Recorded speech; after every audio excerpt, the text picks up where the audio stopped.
Энэ их хурлын тухай хууль дэг хэлцүүлэг нь бол тусдаа явж байгаа зү дараа. Хяналт шалгалт төр чи. Нэг явж байна. За их хурлын тухай хуулийн нэмэлт өөрчлөлт оруулах тухай энэ юу бол хоёр үндсэн хэсэгтэй байна гэж ойлгосон. Нэг хэсэг нь бол байнгын ороог өөрчлөх, нөгөө хэсэг нь нөгөө гишүүдийн сахилга батыг сайжруулах гэдэг.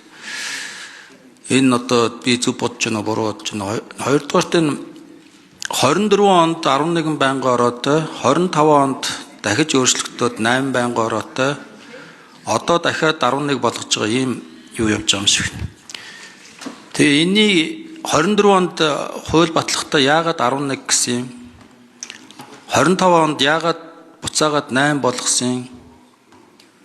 20 одоо ингээд дахиад 11 болгож байгаа юм байна.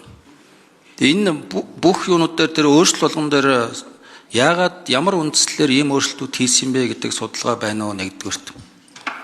Одоо бол ярьж байгаа нь бол эрт зүрхгүй байна. Тэгээд энэ хууль батлагдах юм бол боловсрын салбарт тулгамжийн асуудлыг шийдвэрлэх, багш нарын чанар сайжрах, 3 ээлжээр хичээлж байгаа тоо хэмжээг бууруулах, хүүхдийн хүмүүжил, төлөвшил, боловсролын чанарын бодол оновчтой шийдэл гаргах гэдэг иймэрхүү юмнууд бичсэн байна. Тэгээ энэ чинь яамныхын ажил биш юм уу? Засгийн газрын ажил биш юм уу? Заавал байнгын орой өөрчлөлтөөр сайжрах гэдэг байна гэдэг хэн засаг тэгээд байгаа юм уу? Эхний асуулт нь ийм асуулт асуумаар байна. Тэгээ энэ байнгын оройг ингэж өөрчлөх гэдэг байгаа тэр одоо олон болохоор ч улмал эрдсэн хөрхөө болно үстэй. За хоёрт нь бид нар одоо энэ парламент 2 жил энэ дэгээр явлаа. Энэ парламентын сахилга хариуцлагыг сайжруулах гэдэг энэ эрс оролцоог хэтэрхий механик байдлаар шийдэх гэж оролдож байна гэж хараад. Хуралдаа суух, заавал өөрөө санал өгөх, үг хэлэхдээ томоотой үг хэлэх гэдэг. Парламент ч нь бол өөрөө мэтгэлцэн хийж идэг газар.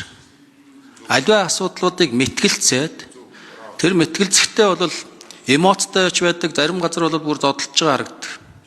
За зодтолтой сүйд болохоо болоо ихэд энэ мэтгэлцээний дундаас чинь хүмүүсийн анхаарлыг татсан энэ мэтгэлцээнүүд дундаас иргэд сонгогчд юу болоод байгааг харж идэг, олж авч идэг. Одоо ингээд бүр мэтгэлцээн байхгүй болгож шít. Одоо бүр сүүлийн үед ялангуяа ингээд би энэ лүгээ тэр над руу муухай харж ах шиг байна гэж гараад хөвлийн урал идэг болсон. Энэ намайг ингэж хэлэх гээд ах шиг байна гэж хөвлийн урал хийж идэг болсон. Тэгээ ийм мэтгэлцээн байхгүй парламент гэдэг бол өөрөө өхмөл тийм парламентынхаа үүргийг биелүүлж чадахгүй, гүйцэтгэж чадахгүй болж байна л гэж ингэж харж байгаа. Тэгээ би дараа нь бас дэгийн юун дээр өөрчлөлтүүд дээр бас асуулт саналаа хэлэх гэж байгаа. Тэгээ дэгээс бас их болж байгаа юмуд их байгаа. Тийм учраас энэ ёс зүйн хороо мороо гэдгийг ер нь аль болохоор жоохон цулруулахгүй бол ер нь тэгэл бүгдээрээ л нэг юм ёс зүйн хороогоор айлгсан. Ёс зүй ярьсан л ийм л боллоо. Өмнө нь их амьд парламентууд байсан. Тэр үед зарим хүмүүс хоорондоо бивнээ шанаадаад өтер явж исэн тийм юм гарч илсэн. За одоо нэг тэгээ зодтолтож барай сүйд болохоо байл гэхэд үгүй ядахнаа ингээд чөлөөтэй жоохон ярьцдаг. Эмоцтой дуухан хилцүүлэх хийчдэг тийм юм руу аваачж ээжэж энэ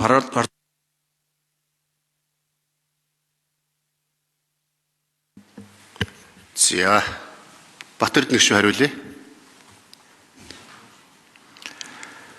За 8 байнгын ороо 15 дид хороотой байсан. Энийг 11 байнгын ороо болгож байгаа. Энэ яагаад 8 дид хороог 8 болгоод дид хороог 15 болгоод 8 байнгын ороотой болсон юм бэ гэхээр ер нь даргын зөвлөл дээр 2024 онд бид орж ирээд даргын зөвлөл дээр бас нэлээд ярилсан. Үндсэн хуулиндээ өөрчлөлт хийгээд холимог тогтолцоотой олон намын одоо тогтолцоотой болчлоо. 5 нам эвсэлтэй болчлоо. Тэгэхээр даргын зөвлөлөө бол бас нэлээд өргөжүүлье. Зөвхөн одоо бүлэг бүхий 2 арчсан нам, ардын нам 2 ингээ хоорондоо хуралдаад байх биш. Бусад нам эвслээ бас оруулъя. Даргын зөвлөл дээр бас орж иж асуудлуудаа үздэг, ярьдаг, бэлдэг бай. За дээрэс нь байнгын дэд хороогоо нэмэгдүүлэх гэсэн ийм шийдвэр гарч ирсэн. Дэд хороогоо олон болгоё. Хуучин 76 гишүүнтэй байсан бол одоо 126 гишүүнтэй болчихлоо. Маш олон залуучууд орж ирлээ. Маш олон идэвхтэй судлаачид, мэрэгчлэн одоо салбарын мэрэгчлэнгүүд орж ирлээ. Тийм болохоор ер нь бол ажлаа бол нэлээд өргөжүүлээ. За ингээд өргөжүүлээд дэд хороогоо олон болгоод үзье гэсэн нэг ийм санал гарсан юм а. Ийм логикоор бол 15 болгоод тэгээд дэд хорон дээрээ ажиллаг, дэд хорон дээрээ саналуудаа гаргах, олон залуучууд ажиллах болцоог нь хангая. Тэгж яагаад буцаад байнгын хорон дээрээ хумж орж ирдэг ийм байдлаар нэг үзэт хийгээс оруулж ирж анхны санал бол ингэж гарч ирсэн юм байна. Тэгээ яг зарим нь одоо дэд хорон дээр бол бас тэр болгон бол хуралдаагүй. Тийм болохоор ер нь буцаагаад бол бас жоохон хумхын зүйтэй юм аа гэдэг ийм санал орж иж байгаа шүү. Мэтгэлцээний хувьд бол мэдээж нэгдсэн чуулган болоод бусад байнгын хорооны хурал бол мэдээж улсын хурлын одоо гишүүдийн хувьд бол гол мэтгэлцээний талбар байх хэвээр. Мэтгэлцээний талбар байх хэвээр.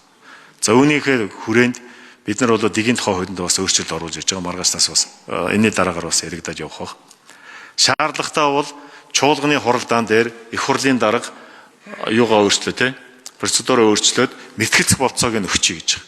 1 цаг 60 минут хүртэл мэтгэлцчихье тодорхой асуудлуудаар. Тэгэхгүй бол асуулт хариулт гэдэг эндээс бол нэг олон асуудлууд одоо гол шийдлүүд гарч ирэхгүй байгаа. Тийм болохоор мэтгэлцэх боломж олцоог харин энэ хуулиар гаргаж ирэх юм санал орж иж байгаа шүү.